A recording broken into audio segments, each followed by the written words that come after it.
bienvenue à tous dans cet atelier, des têtes chercheuses.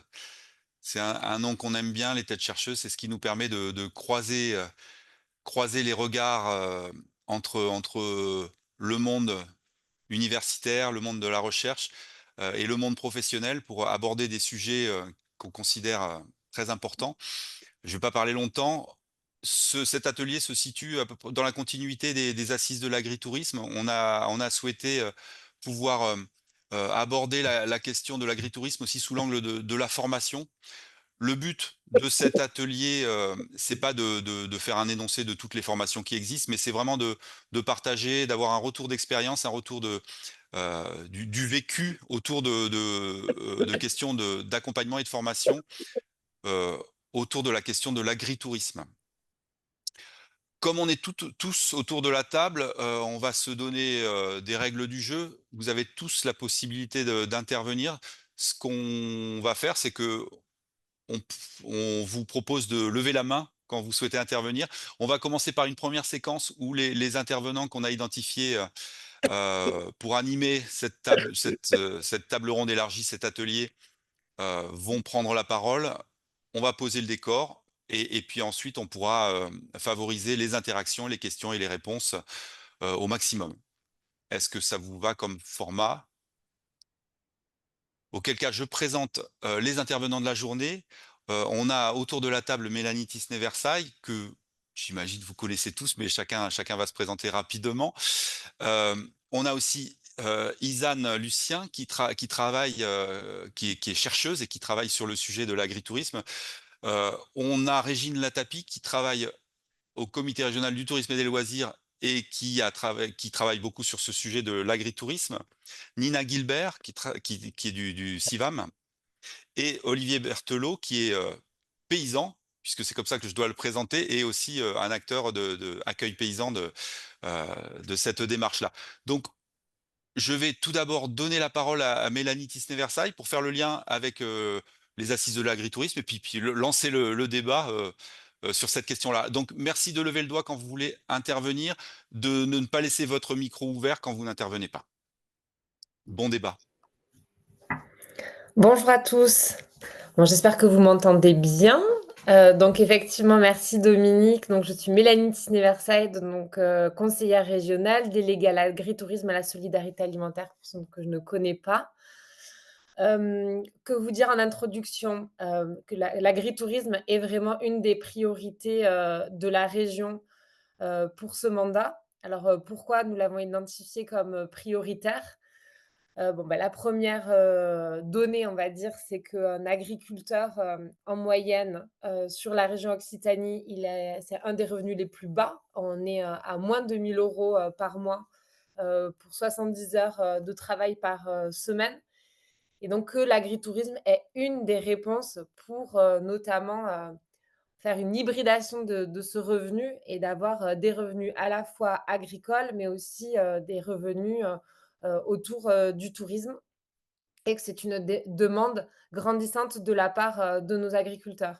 La deuxième raison, de cette priorité régionale, elle est malheureusement, illustrée, ces jours-ci avec de très, très fortes intempéries, notamment en Cévennes, qui sont de plus en plus fortes, de plus en plus répétées, et qui vont, s'accroître dans les années à venir. On le sait avec, tous les rapports, scientifiques, les rapports du GIEC et donc comment on fait pour, transformer, nos modèles agricoles, pour évidemment que ces modèles agricoles restent agricoles, avant tout, mais aussi qu'ils puissent, ben, avoir des revenus, dignes, et donc là aussi, c'est, une des réponses avec le changement climatique, il faut qu'on s'adapte et donc il faut qu'on travaille sur une mutation des modèles. C'est pour ça, à la région, qu'on a notamment créé ce qu'on appelle les contrats d'agriculture durable. Alors, je vais très, très rapidement les présenter. C'est des contrats, en fait, c'est 36 structures labellisées à la région qui vont chez chaque paysan ou agriculteur pour transformer les modèles, que ce soit écologique, économique et social. Et donc, on va en faire 10 000 sur le mandat. pour, voilà, trouver des solutions de manière très, très personnalisée. Et la 3e raison, qui est une raison qui est fortement remontée, lors de l'observatoire, de l'agritourisme, géré par une main de maître par le CRTL, où on a fait en fait, on a posé, plein de questions, aux agriculteurs pour savoir, bah, pourquoi ils voulaient monter des agritourismes, est-ce que ça a vraiment généré du revenu? Voilà, on a fait un observatoire, régional, et là, on se rend compte, en fait, qu'une des raisons principales, c'est de recréer du lien entre le monde agricole et le monde, on va dire, plus urbain. Pourquoi? Bah, parce que, la population, agricole est en train de diminuer fortement. Et à 50 ans, on avait tous un grand-père, un oncle qui était agriculteur. Aujourd'hui, ils ne sont plus que 1,5 de la population active. Et on va perdre plus de la moitié de nos agriculteurs dans les 10 ans à venir, puisqu'ils vont partir à la retraite. Donc on a un gros, gros sujet autour de la transmission de ces modèles, agricoles.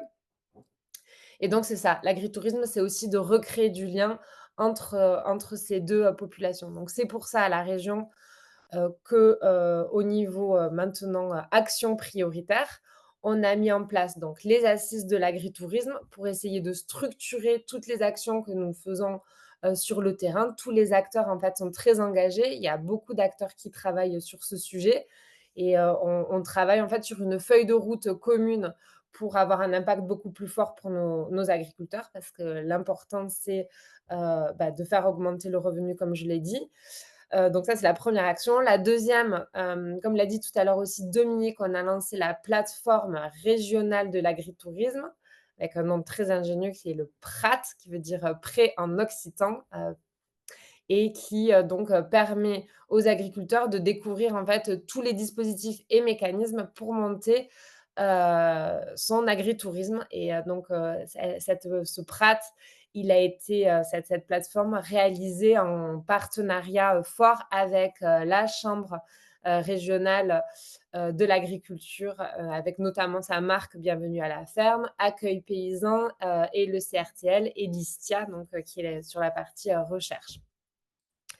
Et enfin, donc le 3e volet, bah, c'est les subventions. Donc à la région, on ouvre des subventions, pour accompagner, les agritourismes, et donc il y aura notamment un appel d'offres, sur, 2025, pour nos agriculteurs. Voilà, je ne sais pas si, Dominique, tu veux que Oui, je d'autres points? non, mais ça pose, bien la question, puisqu'on parle de formation, en fait, on élargit le sujet, on parle d'accompagnement, hein, d'une filière, et puis, on a retenu des assises, qu'il y avait, ouais, des choses très importantes. Cette question de lien que tu évoquais, qui est hyper importante, de connaissances mutuelles. Je sais qu'autour de la table, il y a des offices de tourisme, bah, c'est pas toujours évident. Il faut aussi qu'il y ait un dialogue qui se tisse au plus proche du terrain, et puis, cette question du temps, et puis de la question du métier, de la compétence, comment on aborde toutes ces questions-là? Donc c'est pour ça que je me tourne vers, Izan, qui va nous parler, qui va partager, quelques-uns de ses travaux, puis des travaux de ses collègues, parce que ça nous semble toujours intéressant de prendre un petit peu de hauteur, et puis de regarder effectivement, comment on réfléchit autour de ces questions-là. Je précise que comme je suis très vieux, moi j'ai un grand-père et des oncles, paysans, donc c'est un sujet qui me touche beaucoup à titre personnel. Izan, je te laisse la parole. Bonjour, alors je suis étudiante cette année en sociologie de l'alimentation à Jean Jaurès. Et l'an passé, j'ai fait un stage avec Jacinthe Bessière et Alexis Annès, deux sociologues, autour de l'agritourisme et notamment du fait que leurs interactions pouvaient ou non donner lieu à des changements de représentation par rapport aux pratiques alimentaires et aux représentations. Donc, c'est à ce titre que du coup, j'apporterai quelques éclairages et par le biais de lecture également. Donc, comme ça a été dit précédemment, c'est vrai que l'agritourisme est une solution, entre guillemets, parmi d'autres moyens de diversification agricole. Donc, ça va toucher l'ensemble des activités qui sont en lien avec l'agriculture. Dans mon stage, j'ai considéré l'hébergement, la restauration, les visites et également le woofing. Donc là, on avait des débats pour savoir est-ce que c'était une forme d'agritourisme ou non. Finalement, en conclusion, en cours de route, c'est que ça dépend des cas, mais ça peut représenter également une forme d'agritourisme et une forme d'apprentissage. Donc, dans tous les cas, il n'y a pas de consensus exact autour de la définition d'agritourisme, mais globalement, ça renvoie à ces activités-là. Et il n'y a pas également de consensus, de total consensus autour des personnes qui mettent en œuvre ces activités agritouristiques. C'est-à-dire qu'on pense en premier lieu à la population agricole, et c'est ce sur quoi après les personnes sur lesquelles après je vais me concentrer. Mais il y a aussi toutes les personnes qui gravitent autour de cette population agricole. Donc, ça peut être ce que certains appellent des courtiers culturels, donc des guides, des médiateurs.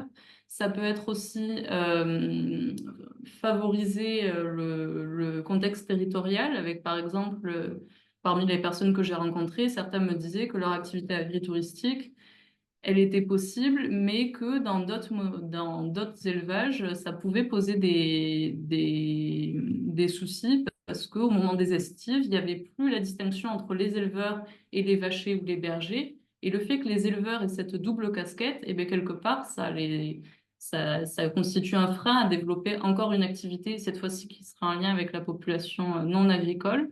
Et donc, favoriser la formation et rendre attractives ces formations pour les vachers et les bergers, indirectement, ça pouvait aussi favoriser les activités agritouristiques. Et donc, dans les personnes qui gravitent, il y a aussi le salariat, les aidants familiaux. Donc, là, ce qu'on peut retenir, c'est que finalement, pour favoriser l'agritourisme, c'est le fait d'avoir une approche systémique pour vraiment prendre en compte l'ensemble des acteurs qui peuvent aider à l'émergence d'activités agritouristiques. Donc, il y a une mobilisation en termes de compétences, ce qui fait qu'il y a une mobilisation à la fois de compétences individuelles et de compétences collectives. En termes de compétences individuelles, pareil, parmi les agriculteurs que j'ai rencontrés, certains me disaient que finalement, leur métier faisait qu'ils rassemblaient un peu plusieurs métiers à la fois. Et donc certains m'ont dit, on n'est pas de bons ateliers, on n'est pas de bons guides interprètes, on n'est pas de bons éleveurs, on n'est pas des spécialistes de la communication. Ils ont donné d'autres exemples comme ça. Donc c'est pour montrer qu'ils ne sont pas vraiment spécialistes, mais qu'ils sont amenés à toucher à l'ensemble de ces métiers et que donc ça suppose d'avoir tout un champ de compétences qui n'est pas habituellement dans les formations agricoles, ou en tout cas pas de manière poussée. Donc, il y a des compétences techniques, notamment pour assurer les prestations d'accueil, d'hébergement, de restauration. Il y a des compétences organisationnelles, comme on l'a dit, la gestion du temps est primordiale dans les activités agritouristiques pour arriver à mener les deux activités de front, à savoir mettre des limites aussi parfois à l'activité touristique pour ne pas mettre en péril l'activité agricole. Il y a aussi des compétences relationnelles. Donc là, c'est parmi les personnes que j'ai rencontrées, c'était les compétences dans lesquelles les personnes se sentaient les moins à l'aise. C'est-à-dire que les compétences relationnelles, c'est à la fois pour communiquer, donc avec la maîtrise notamment de langues étrangères, en particulier dans les zones très touristiques, avec le fait de savoir produire des affiches, par exemple, pour promouvoir leur action et pouvoir pérenniser leur activité touristique. Le fait de choisir des canaux de communication, mais ça passe aussi par la médiation. Comment adapter son comportement et son discours en fonction des personnes qui font face, donc que ce soit en termes d'âge, de culture, etc. Donc ça, c'est vraiment un point sur lequel il voulait insister et en même temps, il se sentait un peu démuni. Et enfin, il y a des compétences d'adaptation avec, pour savoir produire un discours qui soit ancré localement, par exemple. Savoir faire dans les élevages la part des choses entre permettre à la population non agricole de mieux comprendre le fonctionnement des élevages, mais sans mettre en péril les élevages avec l'apport de maladies, par exemple, ou encore, comme on l'a cité un peu plus tôt, le fait de penser à la mutation du modèle pour le rendre durable dans le temps. Donc ça, c'était pour les compétences plutôt individuelles. Après, en termes de compétences collectives, on s'aperçoit que souvent, il y a un chercheur qui montrait qu'il fallait raisonner à l'échelle du couple. Donc le couple, c'est soit quand il y a un agriculteur et une agricultrice qui sont installés ensemble, ou alors quand deux personnes s'installent ensemble, avec encore aujourd'hui une répartition qui est assez genrée. Et donc la mobilisation des compétences va être aussi assez genrée, avec pour les femmes plutôt des activités en lien avec la restauration et des animations culturelles, pédagogiques, de commercialisation. Donc, à ce titre, j'avais notamment rencontré des personnes où la femme s'occupait vraiment de la relation avec les touristes Et la partie plus agricole était gérée par son compagnon. Où là, pour les hommes, donc toujours selon ses travaux, ils étaient plus trop tournés vers l'animation sportive ou la construction, l'entretien et la construction et l'entretien des espaces, pardon. Donc, on peut y voir un aspect négatif à cette répartition genrée, mais ça a néanmoins permis une certaine émancipation des femmes sur les exploitations agricoles. Et donc, c'est aussi quelque chose qu'il faut garder en tête dans les formations, où ça peut aussi permettre à élargir la formation agricole et les activités agri-touristiques à une plus grande population. Donc, à l'heure actuelle, en termes d'offres de formation dédiées à l'agritourisme, c'est assez hétéroclite. Donc, un programme qui a été mené autour de la notion de paysan accueillant aménageur, il a été montré qu'il y avait une prédominance des diplômes agricoles, mais qui pouvaient être complétés par des formations professionnelles par la suite. Et donc, à ce titre, il y a un chercheur qui a montré qu'il pouvait y avoir différentes formations, initiales ou continues, et des formations action ou des formations développement, qui, elles, sont vraiment axées sur un projet, en l'occurrence agritouristique en particulier, et ou sur ce projet et sur son ancrage territorial. Et donc, le choix entre ces formations est fait notamment par rapport à la trajectoire personnelle des personnes, des agriculteurs, donc où ils en sont dans leur parcours, est-ce que c'est en termes de formation initiale ou est-ce que c'est une reconversion? Et le choix peut aussi être fait en fonction du temps disponible à consacrer à la formation et à la mobilisation ensuite des compétences acquises. Donc toujours en lien avec le fait qu'il y a une difficile gestion temporelle et que les formations très courtes, très courtes peuvent permettre de monter en compétences tout en palliant au fait qu'il y ait un manque de temps pour ces personnes-là. Et donc, il y a globalement trois grands espaces de formation, certains qui sont très institutionnalisés, donc notamment via des lycées agricoles, les chambres d'agriculture. Ensuite, un espace qui est davantage associatif, où là, ça va être par exemple les CIVAM, accueil paysan, ou d'autres formations comme les maisons rurales, qui vont permettre d'avoir des formations plutôt action-développement, comme je le disais précédemment, et formes de formation qui sont plus informelles, avec le woofing, où là, par contre, l'agriculteur va pas forcément monter en compétences, mais va permettre de transmettre son savoir et ou des fois de bénéficier du savoir des personnes qui passent sur l'exploitation. Donc, c'est différents éléments qui peuvent permettre justement de compléter ces capitaux et de pouvoir monter en compétences. Et donc, finalement, l'offre de formation, elle est encore on voit qu'elle commence, elle existe, mais qu'elle est quand même à renforcer et que ça peut s'appuyer sur une veille collective pour renforcer les initiatives existantes. Donc, comme on l'a dit, renforcer les partenariats avec les acteurs du territoire, avec, par exemple, pour savoir quelles compétences mobiliser, identifier un peu mieux les attentes des consommateurs en partenariat avec les offices du tourisme, par exemple. Ça peut aussi passer par le développement de référentiels métiers, comme c'est le projet qui est mené par Bernard Mondy, Agnès Thérieux et Accueil Paysan. Et ça peut aussi passer par le fait d'essayer de déceler un peu des signaux faibles avec repérer les différentes formes d'emploi et aussi savoir repérer par exemple, les festivals qui sont des moments où il y a vraiment des interactions entre populations agricoles et non agricoles, ce qui pourrait constituer une activité agritouristique à venir.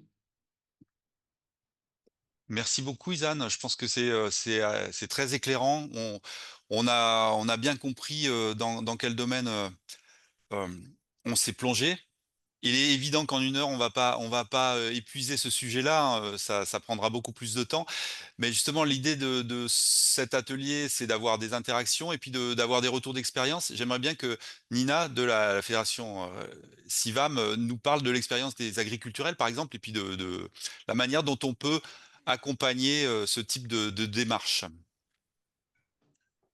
Merci. Bonjour à tous. Du coup, je suis Nina. Je travaille au sein de la FR CIVAM. Juste un petit rappel des CIVAM pour ceux qui ne connaissent pas. C'est des associations, donc centres d'initiative pour valoriser l'agriculture et les milieux ruraux. Donc sur la région Occitanie, on a à peu près 1 800 adhérents, agriculteurs et ruraux, et ça représente 75 salariés. Et on travaille sur, plusieurs thématiques, l'alimentation, l'agriculture durable, l'accueil éducatif et social à la ferme, et on accompagne aussi pas mal de collectifs d'agriculteurs pour aller vers, des pratiques plus durables. Voilà, et du coup, donc les CIVAM, organisent depuis, une trentaine d'années, je dirais, une opération agritouristique qui s'appelle «De ferme en ferme». Donc c'est des journées portes ouvertes dans les fermes, hem, qui est le dernier week-end d'avril au niveau national. Il y a environ 22 départements qui participent, et du coup, je vous explique, ce petit historique pour dire, où est venu les agriculturels, donc spectacle, concert à la ferme. Donc en fait, ça vient de l'opération de ferme en ferme où, un petit groupe d'agriculteurs se sont dit: «On passe énormément de temps à préparer cette opération de journée portes ouvertes» où, il y a 2 jours de formation obligatoire, pour, travailler sur l'aménagement de sa ferme, tout l'aspect sécurité, préparer son discours, sa posture avec, tout un volet aussi outils pédagogiques avec, pas mal de réunions, de journées de lancement, bilan, et donc ils se sont dit: «Bah, on prépare tout ça pour seulement un week-end dans l'année, c'est dommage, et on s'entend bien là entre nous, donc pourquoi on lancerait pas une autre opération agritouristique?» Et de là est né, les agriculturels, donc spectacles, concerts, repas fermiers à la ferme, et donc c'est né sur, le Pic Saint-Loup pour ceux qui connaissent, au nord de Montpellier. Un groupe d'agriculteurs, 5-6 agriculteurs qui se sont dit: «Ben voilà, on va mettre en valeur une ferme chaque année, et collectivement, on va, s'organiser pour, organiser un spectacle, concert à la ferme, et avec, en mettant en valeur nos produits, avec un petit marché, un repas, et faire appel à des artistes, et tout ça, de manière le plus locale possible, avec des artistes aussi locaux, en faisant travailler aussi, Heu, enfin voilà, tout ce qui est organisation, logistique avec des structures locales. Voilà, et donc on a mis en place, pas mal d'éditions, et de là est sorti un guide méthodologique qui s'appelle, «Les agriculturels», et alors je peux vous le montrer, mais je ne sais pas si à l'écran on voit grand-chose, parce que j'ai flouté un peu mon écran. Mais en gros, c'est une capitalisation en fait d'expérience avec, différentes fiches. C'est très pratique, et c'est à destination des agriculteurs, mais aussi des accompagnants. Hem, donc pour accompagner un collectif d'agriculteurs pour monter ce genre d'événement, avec justement toutes les difficultés qu'on a pu rencontrer, des points clés de réussite. Donc je peux vous citer les fiches. Il y a, un collectif organisateur soudé, une ferme accueillante et un lieu adéquat, un budget visant l'équilibre, des étapes clés pour réussir, une communication efficace, le nerf de la guerre, les artistes, un statut à découvrir, parce que ça aussi, ça a été, 2 mondes qui se sont croisés, et on a eu pas mal de difficultés au départ.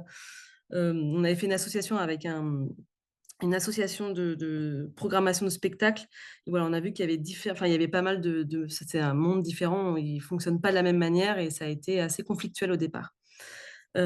Et après ensuite tout l'aspect logistique aussi pour mettre en place un repas et une buvette, à la ferme. Voilà, je sais pas jusqu'où je peux aller, mais pour l'instant, s'il y a des questions après, Oui, je on peux pourrait répondre. revenir, mais après ça oui, ça se traduit par du très, très pratique, des journées de Mmh. formation. Tu nous avais dit aussi, il y a des formations vraiment dédiées là-dessus pour préparer tout ça. Et donc du coup, voilà, avec ce guide, c'est un peu notre support pour, on propose, 2 jours de formation auprès des agriculteurs qui souhaitent monter ce genre d'événements. Donc c'est des événements collectifs, je le rappelle. C'est pas de l'agritourisme propre sur sa ferme, c'est plus, bon, après on voit tous ces aspects-là aussi, mais c'est vraiment, autour d'un collectif d'agriculteurs qui veulent, mettre en commun, leur réseau, liste de contacts, mais aussi leur savoir-faire et leurs produits. Donc ça veut bien dire qu'on est sur de l'acquisition de compétences aussi et que ça réduit la distance entre les différents mondes. On reviendra peut-être sur la plateforme, sur Prat tout à l'heure, Régine, si tu dois rajouter des choses, mais j'aimerais bien donner la parole à Olivier Berthelot. Heu, alors avec un ah si, bon, on tente la caméra, on va essayer de voir si ça passe. Pour Vous me dites si ça va pas du tout, et Non mais là je ça a l'air de fonctionner, donc Bah, voilà. Bien parce que je pense que on vient d'aborder un thème assez essentiel qui est qu'en fait, euh, organiser des événements à la ferme, c'est quelque chose qui va énormément rapprocher la société civile du monde agricole. C'est vraiment un levier, je pense, essentiel des dynamiques agricoles de demain. Et tout le travail qu'a fait FR Civam là-dessus est, à mon avis, assez essentiel dans le sens où ça montre aussi que tout le monde n'est pas fait pour accueillir des gens à la ferme et créer du lien. Et on voit qu'à l'échelle d'un village, à l'échelle d'un petit territoire, des fois on a 4, 5, 6, 8 agriculteurs. Et souvent, celui qui organise des concerts, il est un peu vu comme le petit trublion du quartier qui fait du bruit, lani, lala. Mais si on arrive à les mettre ensemble autour de la table sur un projet commun, sur un, voilà, en dehors des guerres de chapelle, de bio, pas bio, HVE, pas HVE, enfin toutes ces guerres qui sont malheureusement très complexes à gérer dans le milieu agricole, bah, on se rend compte qu'on crée du lien entre agriculteurs et on est beaucoup plus impactant au niveau de notre lien avec la société civile. J'aime pas trop séparer urbains et ruraux, mais voilà. En tout cas, nous, voilà, moi, je suis donc paysan, multi-activité, et donc j'organise beaucoup d'événements sur ma ferme. Aujourd'hui, notre activité culturelle sur la ferme a pris une place prépondérante. Et du coup, justement, se pose la question, je suis très, très, très content d'avoir entendu tout ça autour des agriculturels, se pose vraiment la question de créer du collectif avec ce qu'on va appeler des fermes plus nourricières, entre guillemets. C'est-à-dire que moi, avec cette activité d'agriculture que j'appelle agriculture sociale, bah, quelque part, j'aménage mon territoire, j'ai un très gros potager, je donne une image d'une agriculture paysanne, mais je sais bien que nous ne sommes pas totalement des agriculteurs dits nourriciers. Et nous, en ce moment, se pose vraiment la question de recréer du sens en intégrant. Alors, on le fait de par ce qu'on appelle le sourcing, de la façon dont on va chercher nos produits pour faire nos tables paysannes. C'est toujours à moins de 20 kilomètres autour de la ferme, donc on a quand même une démarche par rapport à ça. Mais c'est comment, en effet, créer du collectif avec les agriculteurs qui habitent le village. Voilà, des fois, en essayant un petit peu de mettre un grand coup dans des frontières qui sont des fois un peu difficiles à passer. Il y a aussi dans le monde agricole beaucoup de barrières politiques, beaucoup de barrières dans les pratiques culturales aussi. Et voilà, donc ça pose beaucoup de questions. Moi, je voulais aussi rajouter que dans l'aspect formation et dans le travail qui a été mené sur la question des paysans accueillants aménageurs, donc il y a un terme qui ne convient à personne, mais qui nous paraissait, euh, après les travaux de recherche qui ont été faits, euh, ne pas oublier une dimension qui est hyper importante, c'est l'aménagement du monde rural. C'est-à-dire si aujourd'hui les touristes ont envie de venir à la campagne, c'est parce que la campagne, elle est humaine. C'est pas un dessin naturel, c'est un dessin paysan. Et ça, c'est assez essentiel dans le travail. Et je crois que nous, ça fait partie vraiment des pistes qu'on cherche à défendre chez Accueil Paysan. Euh, il y a des choses qui ne rapportent rien et qui sont essentielles dans le métier d'agriculteur, qui sont de retaper un puits, retaper une citerne, entretenir une caselle, gérer les clôtures, euh, tout ce qui va être de l'ordre des paysages pastoraux, de tout ce qui va être comment est-ce que voilà, on va mettre des rosiers en bout de nos lignes de vigne, toutes ces choses-là qui vont créer du beau, créer du lien et qui vont faire que ben, tous ces vacanciers qui vont venir arpenter la campagne à vélo vont être charmés, vont trouver ces effets, ce qu'on appelle l'effet wow dans le tourisme. Et, euh, et c'est quelque chose qui n'est pas du tout valorisé actuellement euh, en agriculture. Et très souvent, quand on entend des agriculteurs dits plus conventionnels ou justement qui sont plus proches de c'est 70 ou 75 ou 80 heures de travail sur un tracteur, ils disent, mais moi, j'ai pas le temps. J'ai pas le temps de nettoyer ma ferme. Et ça, c'est une vraie problématique. Et je pense que ça doit nous questionner sur la façon dont on va euh, faire en sorte que les agriculteurs aient le temps des fois de lever les yeux sur leur ferme et se dire est-ce que c'est normal que j'habite au milieu d'une forêt de plastique ou est-ce que j'ai envie que ce lieu devienne un lieu agréable pour moi, ma famille, les gens qui passent par là en vélo, en voiture, voilà. Donc ça, je pense que ça doit aussi interpeller dans la partie formation des agriculteurs, au-delà de l'aspect préservation de l'environnement, biodiversité et tout ça. C'est aussi qu'est-ce que c'est notre bien-être au travail. Est-ce que c'est normal d'habiter à côté d'un tas de pneus? Est-ce que c'est normal d'habiter à côté d'une... Enfin, moi, j'en connais, quoi. Et je sais que pour avoir des relations très chouettes avec certains, c'est juste des fois, en fait, vraiment ce truc de... On a une telle charge de travail qu'on a oublié qu'autour de nous, il y avait des trucs qui n'étaient pas tolérables. Et donc, c'est vrai que nous, sur le réseau Accueil Paysan, vu qu'on défend cette forme de multi-activité, bah, c'est quelque chose auquel on fait attention dès le départ. Dès les premières semaines de notre ralliement au réseau, entretenir sa ferme, ça fait partie des éléments essentiels. Et on sait aussi que accueillir des gens de façon épisodique sur la ferme, c'est un très bon moyen, pardon, d'entretenir sa ferme. Voilà. Et non, voilà, je crois que. Excusez-moi, je crois Non, que j'ai un peu ouais, bah, dit. ça, là aussi, ça élargit le débat. On est là pour repousser quelques frontières si on y arrive. Et puis ça pose aussi la question de quelque part de statut autour des métiers qui tournent autour de l'agritourisme, puisque pour qu'il y ait une reconnaissance d'une valeur de certaines actions que tu évoques là, il faudrait que ce soit peut-être structuré. Alors, je vais demander aux intervenants, Isan, Régine, Nina, Mélanie et Olivier, de réagir déjà à ce qu'on s'est dit entre nous, et puis après, je vous donne la parole. Je donne la parole à la salle. Personne ne veut réagir?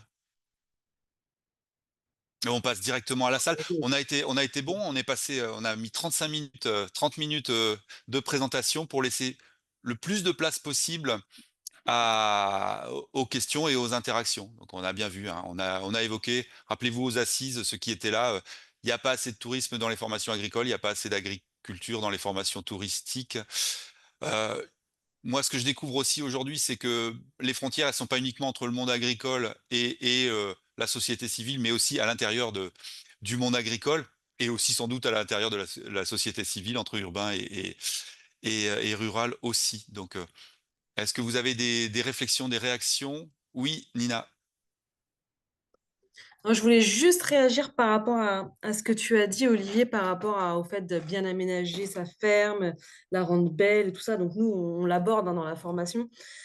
Mais j'ai envie de dire aussi qu'on est dans un type d'agritourisme, de tourisme, où aussi peut-être qu'il faut être plus dans l'authentique et le vrai aussi, et qu'une ferme, c'est pas un hôtel luxueux, quoi.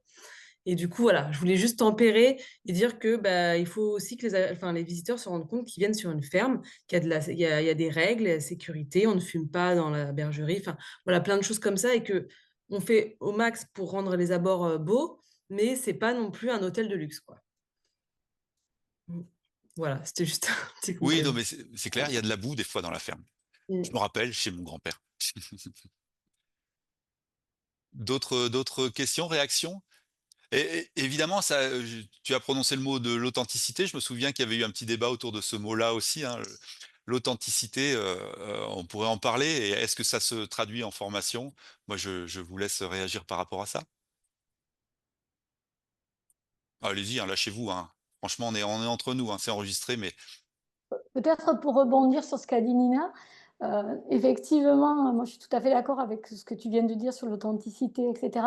Par contre, je ne suis pas sûre que les urbains aient toujours les codes non plus du monde agricole. Et pour donner un exemple, c'est vrai que moi, un petit peu comme Dominique, j'ai pas mal de personnes autour de moi et dans ma famille issues du monde agricole, mais quand je vois mes enfants évoluer dans une ferme, Voilà un exemple concret. Mon fils, quand il voit un tracteur, il va monter dessus, il va même pas se poser de questions. Moi, je sais qu'un tracteur, c'est dangereux parce que quand j'étais petite, je savais qu'un tracteur était dangereux.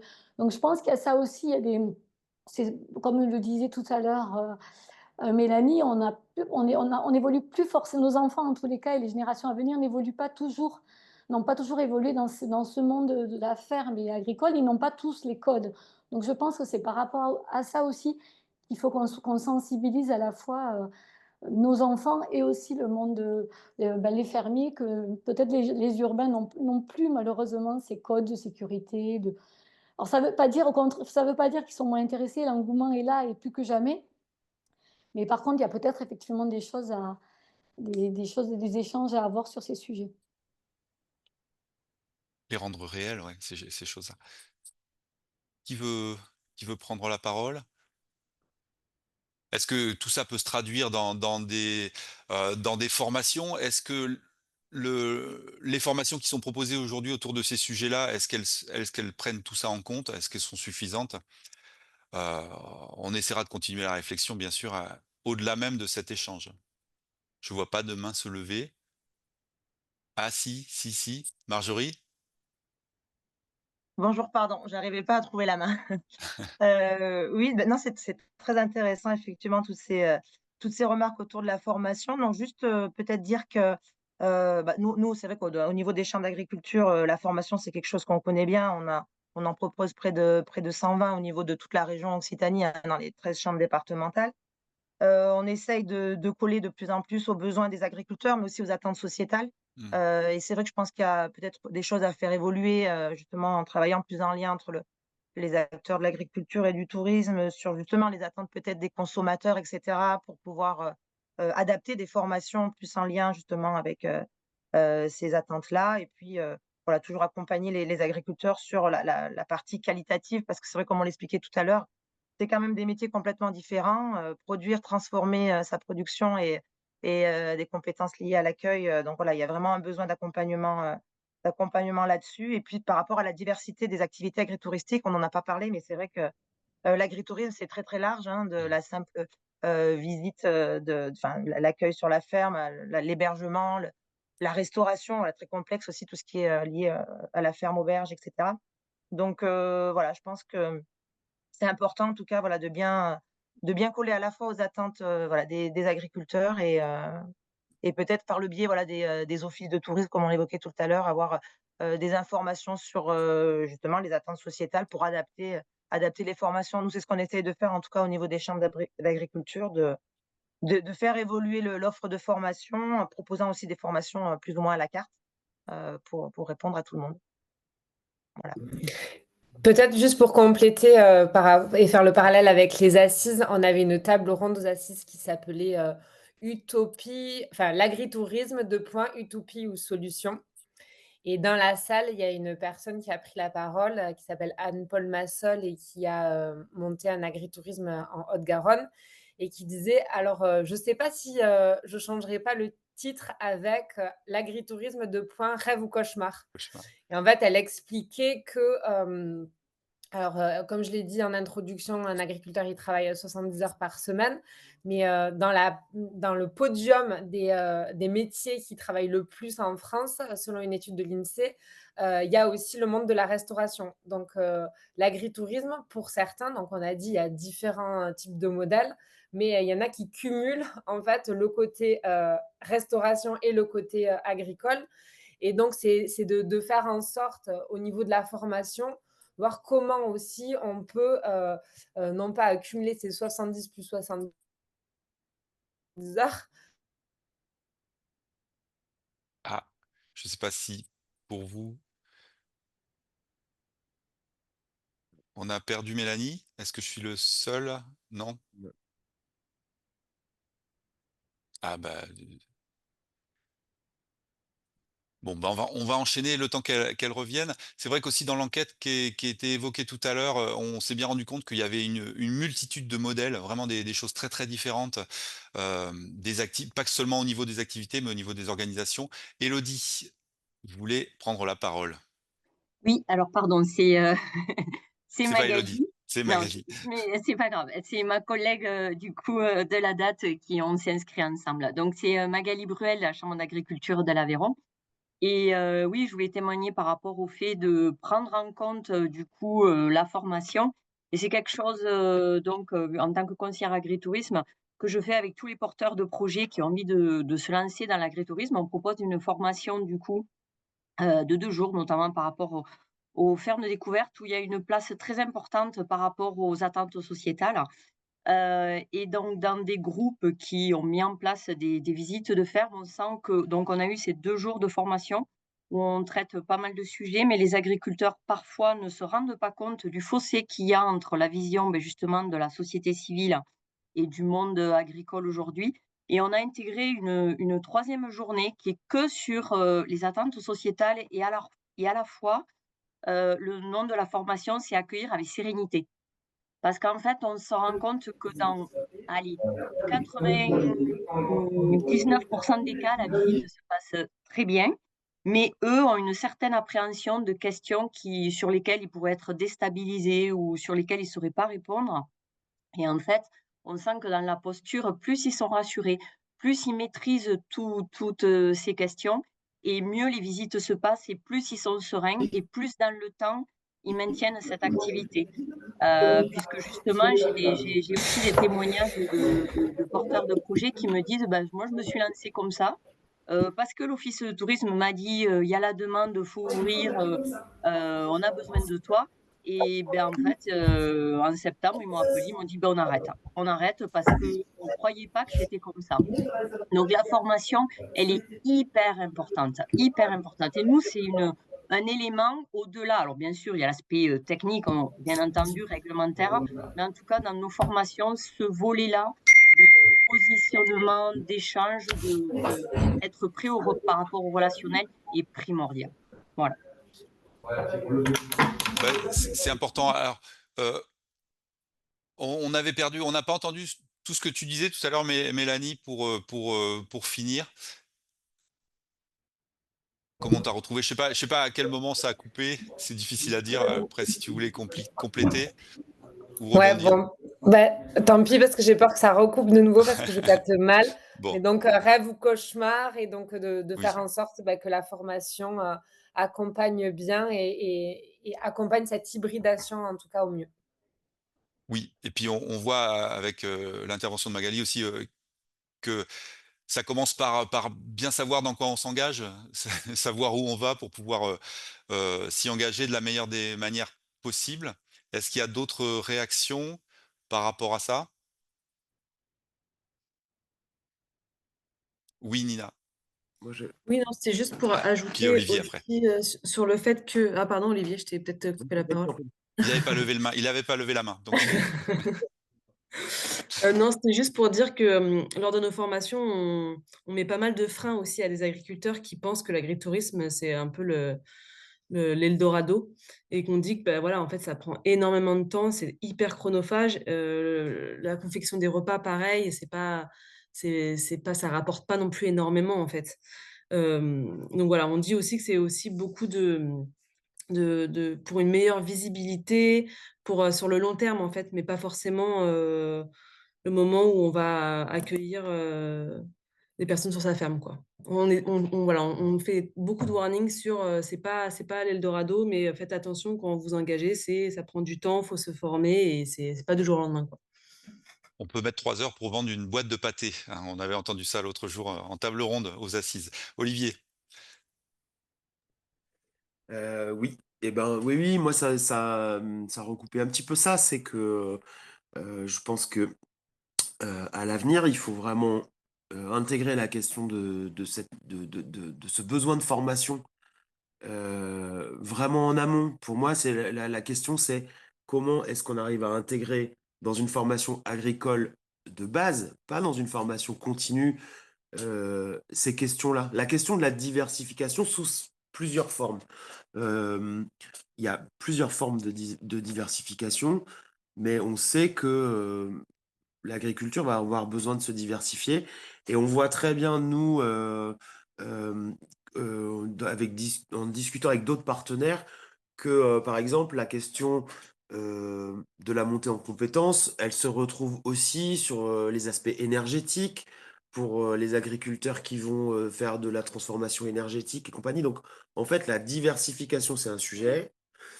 La multiplication des investissements aussi. Combien d'agriculteurs ont lancé 4 chambres d'hôtes, décident au bout de 2 ans d'arrêter après avoir mis 80 000 euros sur la table? Est-ce que c'est bien raisonnable quand on a déjà du mal à vivre? Bah, ça pose vraiment des questions.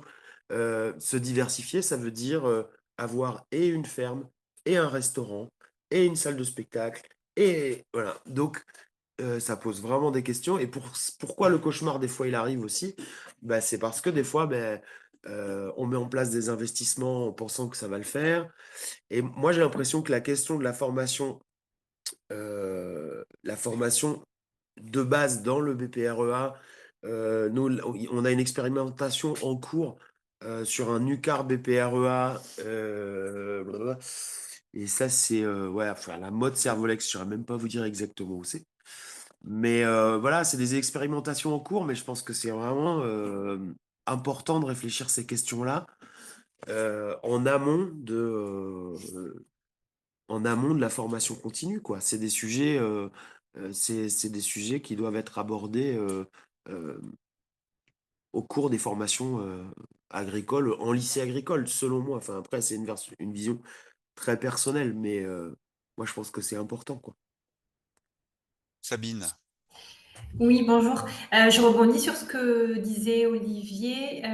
Est-ce que sur la partie expérimentation dans le parcours du BPREA, il y a moyen d'en savoir plus, peut-être pas en direct parce que vous n'avez peut-être pas les infos. Moi, je trouve ça hyper intéressant et c'est vrai que chez nous aujourd'hui, c'est pas du tout des choses qui sont évoquées.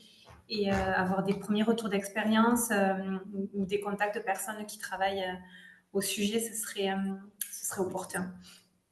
Alors, le projet, donc la note dont on a parlé tout à l'heure, elle a été publiée en 2023.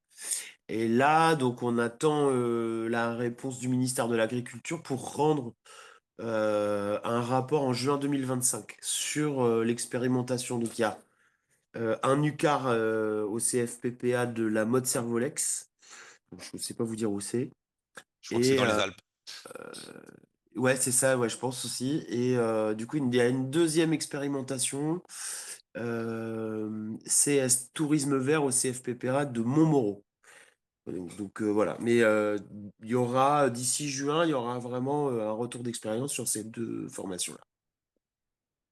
Et ça, je pense Magali. qu'on pourra, si Ouais. je dis pas de bêtises, on pourra le partager assez rapidement sur la nouvelle plateforme de Occitanie. Mélanie, je pense que ça pourrait être ce type de partage. Ouais, Ou c'est... complètement, il faut. Mhm, d'accord. Oui, oui, c'est quelque chose qu'il faut absolument que l'on renforce. Donc, ouverte vraiment aux propositions d'ailleurs. Magali voulait rajouter quelque chose peut-être sur ce sujet-là aussi? Oui, en Aveyron, on le fait, j'interviens du coup, sur 2-3 jours à peu près, sur toutes les formations, toutes en fait, sur certaines formations, on essaye de le développer, de BPREA. Voilà. Donc du coup, Sabine aussi, si peut échanger aussi, là-dessus ou sur la plateforme. Merci. On est là pour bouger les frontières, donc c'est bien l'idée. Dans l'intervention d'Olivier, il y avait aussi, sous-jacent la question des modèles économiques, hein, ça fait référence aussi aux travaux de l'observatoire qu'on évoquait tout à l'heure. Pour aller avec la formation, il faut savoir où on s'engage, à la fois, techniquement en termes de compétences, mais en termes financiers aussi. Qu'est-ce qu'on peut retirer d'une activité agritouristique? Donc, on va essayer de travailler aussi dans le cadre de nos échanges à rendre un peu plus pointus des modèles économiques qui devraient permettre aux candidats à la diversification d'aller voir leur banquier avec des éléments un peu plus tangibles. C'est c'est aussi important. Donc dans les territoires. Oui, Je pardon, peux lever vas-y. la main. Oui, oui, Ouais, oui. c'est Je savais possible. pas si tu l'avais pas baissé. Merci Magali, j'ai bien noté. Et je termine sur ce sujet aussi. Donc pour compléter ce que disait Olivier du coup et Magali par rapport à ce point sur la formation. C'est vrai que nous, il y a aussi des interventions qui se font, comme sans doute ailleurs, sur les rentrées de classe des établissements agricoles, établissements scolaires agricoles. Et c'est vrai que c'est vraiment sur le cœur de métier de l'agriculture et jamais sur ces sujets-là. Et je parle notamment de l'agritourisme en termes de diversification. Et quand on sait, dans l'agriculture ou dans d'autres domaines, quand on sait la difficulté de recruter pour des formations continues, alors peut-être qu'on a des modes de formation aussi à revoir, mais là, je pense que tout le monde s'adapte sur ces sujets de nos jours, mais il y a peut-être encore des modes de formation à voir ou revoir. Quand on sait la difficulté que c'est, parce qu'après, pour les raisons qu'on a évoquées, pris à la tête dans le guidon, multi-casquette, multi-métier, temps passé, etc. Je trouve d'autant plus important d'en parler très tôt, en tout cas de la nécessité de se former plus tard, peut-être après le cœur de métier de l'agriculture, pour justement répondre aux attentes, être dans les codes aussi de l'accueil du public à la ferme, évoquer tout ce qui est médiation, tout ce qu'on a évoqué en début de matinée comme compétence à développer avec l'intervention de Isan, si je n'écorche pas son prénom. Voilà, c'était tout. Merci. Mélanie. Oui, je voulais juste rajouter, il y a un chiffre qui a été donné aux assises qui me semble intéressant à donner ici. C'était Philippe Lacube, donc le président de la chambre, de l'Ariège, qui disait que, sur l'Ariège, aujourd'hui, plus de la moitié des personnes qui poussent, les portes de la chambre, sont, hors cadres familiaux, donc ce qu'on appelle les NIMA, là, non issus du milieu agricole, et que sur, cette population-là, plus de la moitié de ces porteurs de projets ont un projet agritouristique. Donc il y a vraiment, la formation là, doit, vraiment évoluer, par rapport à cette demande, croissante, et notamment, par rapport à ces nouveaux profils, qu'on voit apparaître dans le milieu agricole. Olivier voulait réagir justement, peut-être sur le sujet? Ouais, bah, tout à fait. Je trouve que c'est en effet un gros levier. Enfin, nous, on aimerait bien l'évaluer chez Accueil Paysan dans le prolongement du travail qui a été fait sur le travail sur les paysans accueillants aménageurs. On a travaillé sur un travail sociologique autour de l'installation-transmission. Donc sur comment les fermes en multi-activités peuvent se transmettre. On s'est rendu compte que ça posait un certain nombre de problématiques. Mais moi, typiquement, je me suis installé hors cadre agricole, hors cadre familial, avec à la base une chambre d'hôte et un gîte. Et aujourd'hui, je suis dirigeant d'une ARL qui salarie des gens saisonniers. Voilà, donc on a une activité, c'est arrivé dans ce sens. Mmh. Et moi, j'aimerais vraiment qu'on travaille sur cette question-là parce que bah, c'est mon histoire. Mais j'ai pas envie qu'on écrive mon histoire, mais en tout cas, je trouve que c'est une possibilité, quoi, d'acheter une petite ferme qui n'était plus une ferme. Et puis petit à petit, ben, on achète un tracteur, puis petit à petit, on apprend à labourer, et puis petit à petit, on se rend compte que ça pousse. Et voilà, et ça prend 10 ans, mais aujourd'hui, nous, on a une activité agricole qui est tout à fait cohérente, et pourtant, on vient pas de là à la base. Donc diversité de parcours aussi, voilà, il y a plusieurs manières d'aborder les choses. Comme il est, 11h56, je voudrais donner un petit mot de la fin à Mélanie qui doit en plus partir à 12h pile ou peut-être un petit peu avant. Petit mot de conclusion comme ça au débeauté?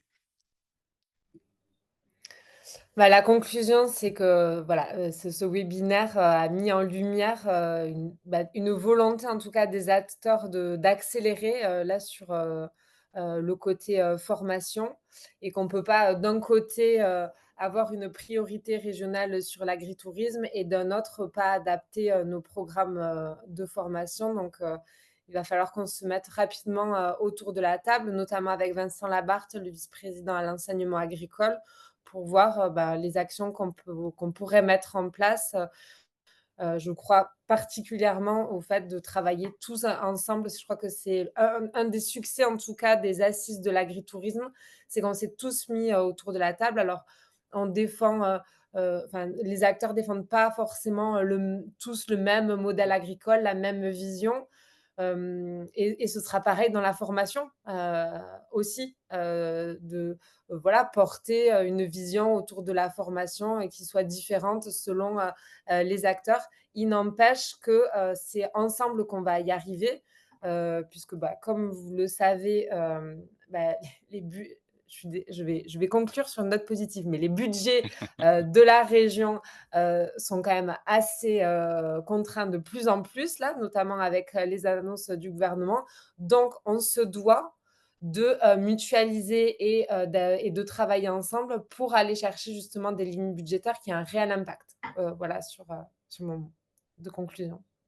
Merci beaucoup. Bah, je pense on pourrait y passer un des heures, on y reviendra, on essaiera de synthétiser aussi tout ça pour le rendre très pratique. Je pense qu'il y a des informations qui ont été échangées ici, qu'on retrouvera sur la plateforme régionale. S'il n'y a pas d'autres, réflexions, partages, je vous libère toutes et tous et